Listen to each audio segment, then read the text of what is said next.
최종 모의고사 2회 문항 26번 네모 안에 주어진 수와 연산기호 괄호를 한 번씩 써넣어 식을 만들려고 합니다.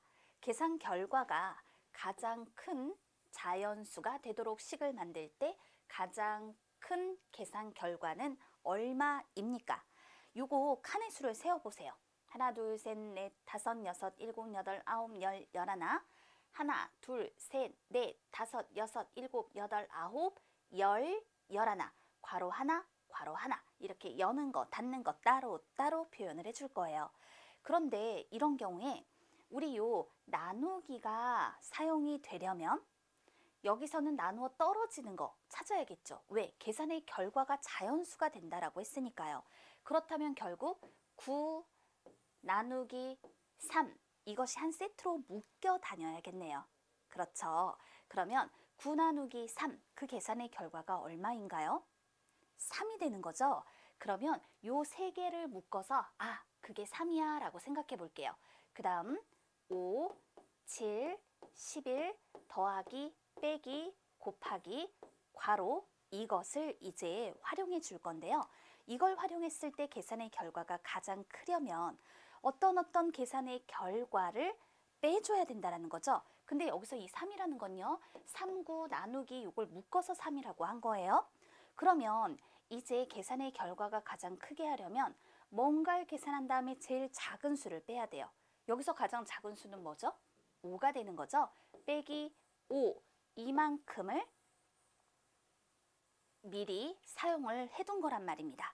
그러면 이제 이 나머지를 가지고 결과가 가장 크게 만들려면 어떤 경우를 만나볼 수 있을까요?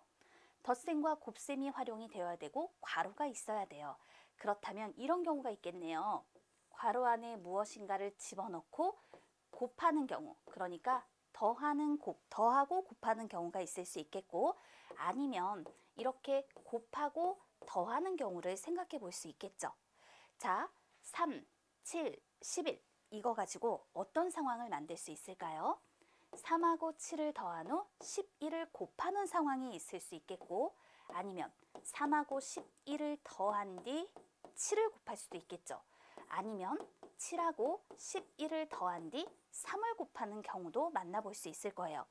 이번에는 더하는 경우를 봐요. 3을 더했느냐 아니면 7을 더했느냐 11을 더했느냐 이렇게 생각을 해볼 수가 있는 거잖아요. 괄호 안에 들어갈 수 있는 건 7하고 11, 3하고 11 아니면 3하고 7 이와 같은 경우가 되겠습니다. 그런데 괄호를 사용할 때는 계산의 순서를 다르게 하기 위한 목적이 있었잖아요. 그러니까 아마 이 왼쪽에 어딘가에서 가장 큰 결과가 나올 것 같아요. 계산해 보면 10에다 11을 곱하니 110이 됐어요. 14에 7을 곱하면 98, 18에 3을 곱하면 54가 되죠.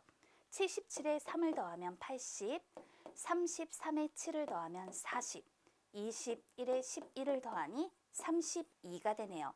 그럼 결과가 가장 큰 거 찾았죠? 바로 이것이 되는 거예요. 그럼 이걸 어떻게 집어넣어 주면 되는 건가요? 여기서 3이라고 하는 것은 3, 9 나누기를 묶었던 거다라고 했어요. 그러면 괄호를 열고 9 나누기 3 바로 이게 3이 되는 거죠. 더하기 7 괄호 닫고 곱하기 11 이렇게 했을 때 여기까지 계산의 결과가 방금 우리 뭐였습니까? 110이었던 거잖아요. 거기서 5를 빼니 105가 되는 것이다. 이렇게 셈하여 가장 큰 계산의 결과를 구해볼 수 있는 거죠. 따라서 이때의 답은 105가 되는 겁니다.